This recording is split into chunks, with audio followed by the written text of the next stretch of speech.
হরে কৃষ্ণ। শ্রুতি ভক্তবৃন্দ, কৃষ্ণ কানাইয়া চ্যানেলে সবাইকে স্বাগত। এই চ্যানেলটি সবাই দেখবেন।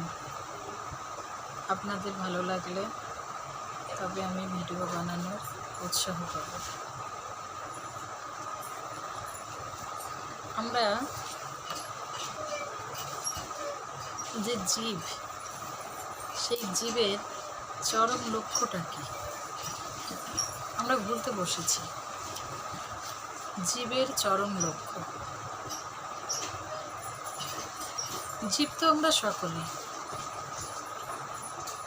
পশু পাখি, আমরা মানুষ, গাছপালা, চেতনা সবার মধ্যে দিয়েছে ভগবান, কিন্তু চৈতন্য মানুষকে দিয়েছে। তাই আমাদের জীব, মানুষের চরম লক্ষ্য কি, জীবের চরম লক্ষ্যটা কি? ভগবান আপনাকে জীব আর চৈতন্য দুটো দিয়েছে। চৈতন্য জ্ঞান পশু পাখি গাছপালা তাদের দেয়নি, তাদের জীব আছে, তারা জড়। মানুষ জড় নয়, মানুষের বুদ্ধি আছে। তাই আমাদের মানুষের চরম লক্ষ্য হচ্ছে ভগবানের সঙ্গে পূর্ণ সম্পর্ক স্থাপন করা, ভগবানের প্রীতি প্রেম লাভ করা, ভগবানের সেবাতে নিজেদের যুক্ত রাখা, এটি হচ্ছে জীবের চরম লক্ষ্য। আমরা ভুলে গেলে কি করে হবে? আমাদের লক্ষ্যটা কি? আমরা পৃথিবীতে কিসের জন্য এসেছি? তাই সবাইকে আমাদের ভগবানের প্রতি প্রেম রাখতে হবে, ভালোবাসা রাখতে হবে, আর ভগবানকে নিজের করে ভালোবাসতে হবে। কি বল? আর কালকে রমা একাদশী, সবাই খুব ভালো করে একাদশী ব্রত পালন করুন। রবি পঞ্চশস্য বর্জন করুন।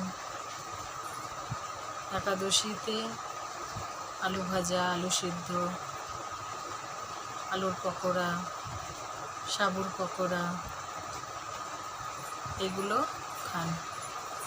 একটা দিন তো দেখুন, ভগবানের নামে থাকুন, খুব সুন্দর কাটবে। জপ করুন, শাস্ত্র অধ্যয়ন করুন, ভাগবত পাঠ করুন, কীর্তন করুন, খুব ভালো লাগবে, করুন। আর কালকে যে রমা একাদশী, তার মাহাত্ম্য সকলে পাঠ করুন। আর যারা পাঠ করতে পারেন না, তারা শ্রবণ করুন, শ্রবণও ভগবানের কৃপা সমান পাওয়া যায়। যারা একাদশী করছেন না, তারাও বিশেষ করে একাদশীর মাহাত্ম্য শ্রবণ করুন। একাদশীর মাহাত্ম্য আমি একটু পাঠ করি, আপনারা শেয়ার করে দেবেন, সবাই শুনবেন। হরে কৃষ্ণ। একসময় যুধিষ্ঠির মহারাজ শ্রীকৃষ্ণকে বললেন, হে জনার্দন, কার্তিক মাসের কৃষ্ণপক্ষে একাদশীর নাম ও মাহাত্ম্য কি? আপনি তা কৃপা করে বলুন। শ্রীকৃষ্ণ বললেন, হে রাজন, মহাপাপ দূরকারী এই একাদশীর নাম হচ্ছে রমা একাদশী। আমি তা আপনার কাছে বর্ণনা করছি, আপনি তা মনোযোগ দিয়ে শ্রবণ করুন। পুরাকালে মুচকুন্দ নামে একজন রাজা ছিলেন। সেই রাজা অতি প্রসিদ্ধ রাজা ছিলেন, খুব ভালো মনের রাজা ছিলেন। তাই দেবরাজ ইন্দ্র, যম, বরুণ, ধনসম্পত্তি কুবের এনারা তার সাথে বন্ধুত্ব ছিলেন। ভক্তশ্রেষ্ঠ বিভীষণের সঙ্গেও তার ভালো ভাবও ছিলেন।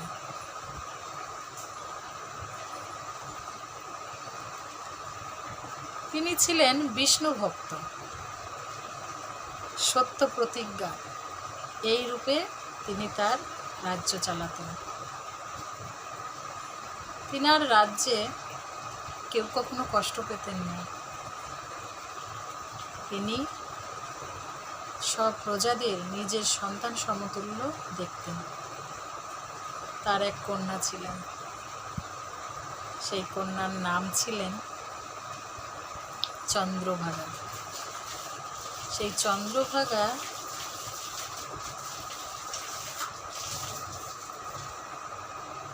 চন্দ্রভাগা বিবাহ হলো শোভনের সঙ্গে। একদিন যথাসময়ে শোভন শ্বশুর বাড়িতে এলেন। সেদিন ছিলেন একাদশী তিথি। সেই রাজ্যে ছিলেন সেই রাজার কঠোর এক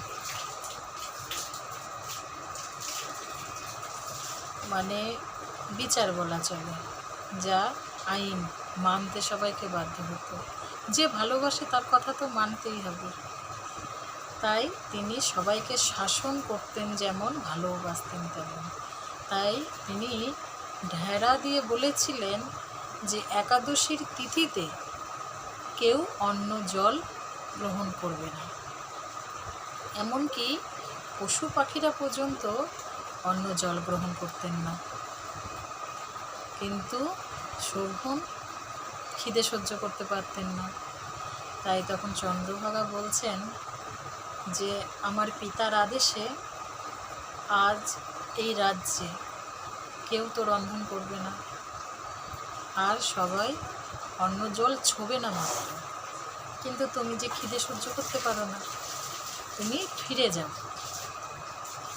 আর এখানে থেকে তুমি যদি কিছু আহার করো তাহলে তোমাকে সবাই নিন্দা করবে। তখন শোভন ভাবলেন চলে যাওয়াটাও আমার ঠিক হবে না। তখন বললেন ঠিক আছে, ভগবান যা করবেন তাই হবে, আমিও করব তোমাদের সাথে একাদশী। তখন শোভনও সেই একাদশী করলেন।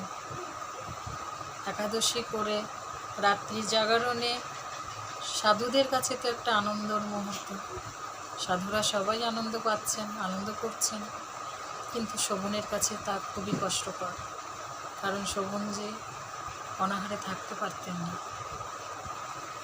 তাই তো সূর্য উদয়ের পূর্বেই শোভনের মৃত্যু হয়ে গেল। তখন সেই মৃতদেহটাকে সৎকার করলেন খুব যত্ন সহকারে। শোভনের এক দেবলোকে পরম গতিও হলো। তাই সোম শর্মা নামে এক ব্রাহ্মণ সেই দেবলোকে গেলেন। গিয়ে দেখলেন সেই শোভন এক রত্ন সিংহাসনে বসে তিনি আলোকিত করে রয়েছেন। উনি তো খুব খুশি হলেন।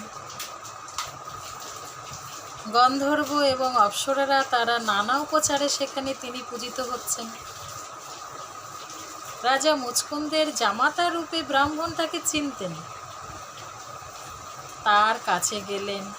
শোভনকে সেই ব্রাহ্মণকে দেখে আসন থেকে উঠে এসে তার চরণ বন্দনা করলেন। শ্বশুর মুচকুন্দ, স্ত্রী চন্দ্রভাগা সহ নগরবাসী সকলেই কুশল বার্তা জিজ্ঞাসা করলেন। ব্রাহ্মণ সকলকে কুশল সংবাদ জানালেন। জিজ্ঞাসা করলেন এমন বিচিত্র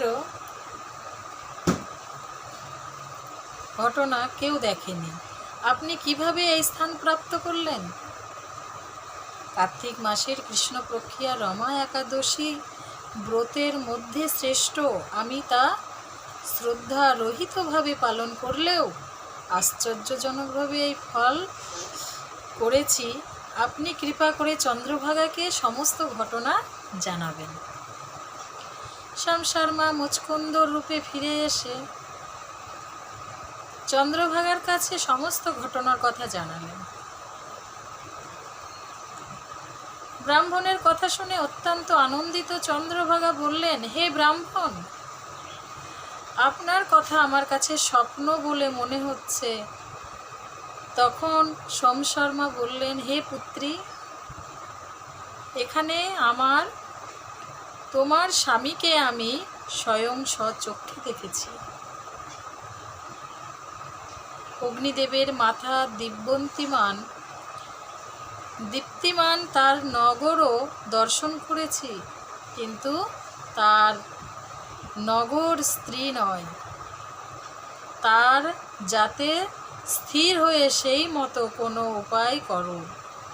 এইসব কথা শুনে চন্দ্রভাগা বললেন, তাকে দেখতে আমার একান্ত ইচ্ছা, আমাকে এখন তার কাছে নিয়ে চলুন।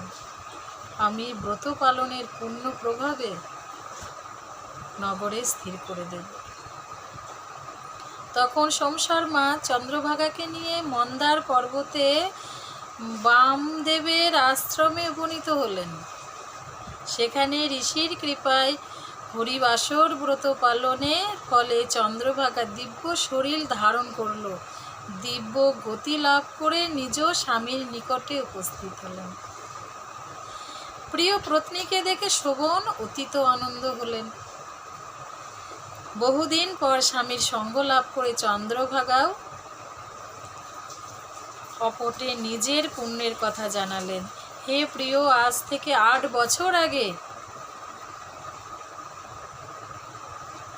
আমি এখন পিতৃগৃহে ছিলাম, তখন থেকেই এই রমা একাদশীর ব্রত নিষ্ঠা সহকারে আমি পালন করছি। হে মহারাজ, মন্দারাচল পর্বতে শিখরে শোভনের স্ত্রী চন্দ্রভাগা সহ এক দিব্য সুখে ভোগ করতে লাগলেন। পাপ নাশিনী, ভূমি মুক্তি প্রদায়িনী রমা একাদশীর মাহাত্ম্য আপনার কাছে বর্ণনা করলাম। যিনি এই একাদশীর ব্রত শ্রবণ করলে তিনি সর্ব পাপ থেকে বিষ্ণুলোকে প্রাপ্ত হন আর সর্ব পাপ থেকে তিনি মুক্ত হন। তা চলুন কালকে আমরা সবাই মিলে এই রমা একাদশীর ব্রত পালন করি। একাদশীটা আমাদের সবাইকে করতে হবে, শুধু রমা একাদশী নয়, প্রত্যেকটি একাদশী গুরুত্বপূর্ণ। সবাইকে প্রণাম। প্রভুজি মাতাজিরা সকলে একাদশী পালন করুন। আর আমার এই চ্যানেলটি যদি ভালো লাগে সাবস্ক্রাইব করুন, শেয়ার করুন, তবে তো আমি ভিডিও করার উৎসাহ পাবো। হরি বল।